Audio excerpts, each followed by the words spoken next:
show? Netflix. I can't think of any a lot of vampire shows. Van Helsing. Van Van Helsing. Helsing, yes.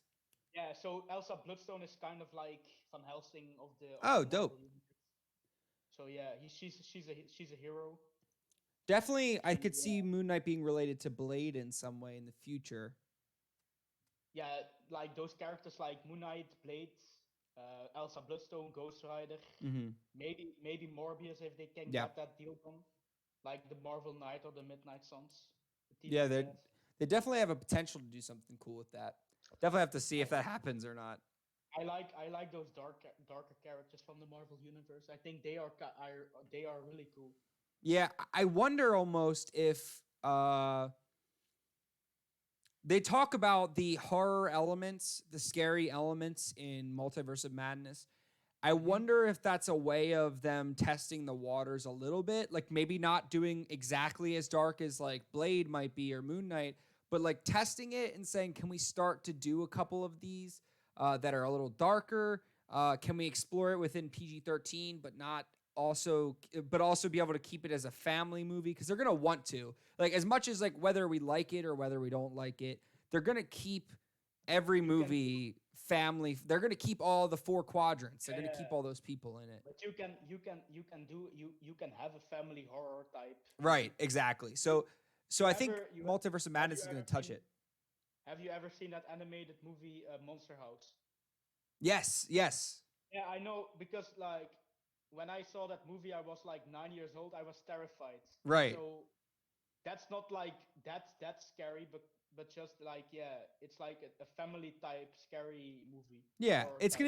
it's gonna be a movie that's scary to kids, and then for adults, it's gonna be like a darker action movie. That's what it's gonna It will be. be like yeah, Yeah, and I think a lot of people are like upset because we won't get R rated, but like to me, I'm glad that we're gonna get like a couple $100,000 budget or a couple $100 million budgets thrown at movies that I yeah, want to see. So like I prefer that they're going to be high budget. I'm okay with them not being R rated. As much as like, yeah, sure, I would like it. If I could get that, I would prefer it. I liked Game of Thrones because it took risks like that.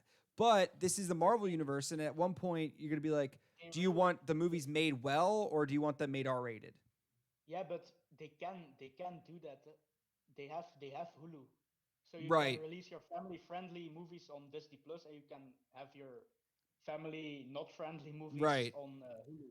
So yeah, Yeah, I guess my concern is like I think a lot of people I think the MCU won't do that because I think they're too worried yeah, about I don't remember who made this argument, but it's like I think it might have been John Campea, but he was like Deadpool is not going to be R-rated because parents are going to not know.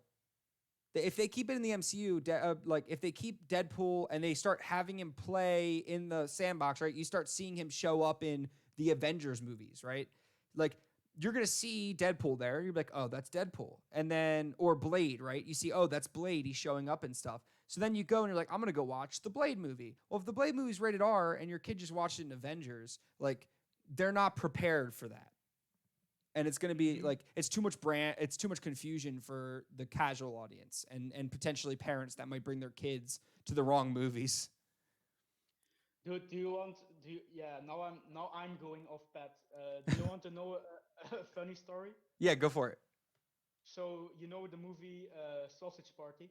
Yes, yes. So when that movie came out, I was 13 or 14 years old, I think. Okay, I'm 19 years old now. okay, So my mom never saw trailers for that movie. So that movie was in theaters, and we were going to the to the theater, and I saw that movie poster, and I said, "Mom, I want to watch that movie." But I also never right. saw a trailer. So we went into that movie. We watched it, and yeah, my little brother Oh was with no. us too, and he was 10 years, ten Oh years then. no. So yeah, Mr. Otter's saying that's yeah, also one of his most traumatizing theater experiences. That is so funny. And you're right. They uh, did. The heads of Disney did say they're planning on keeping Deadpool rated R. Um,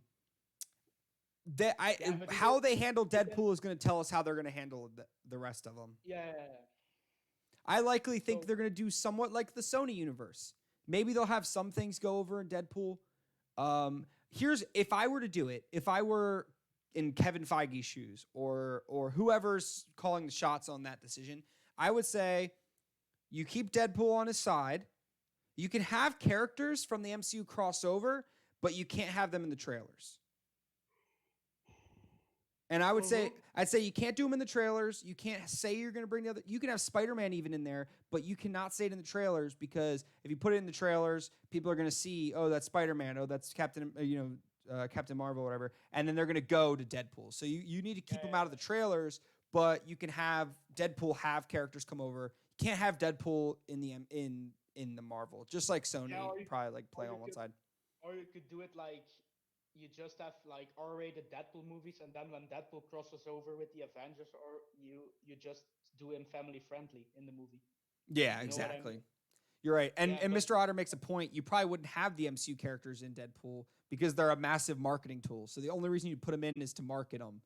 And if you don't put them in the trailers, then so that's a different thing.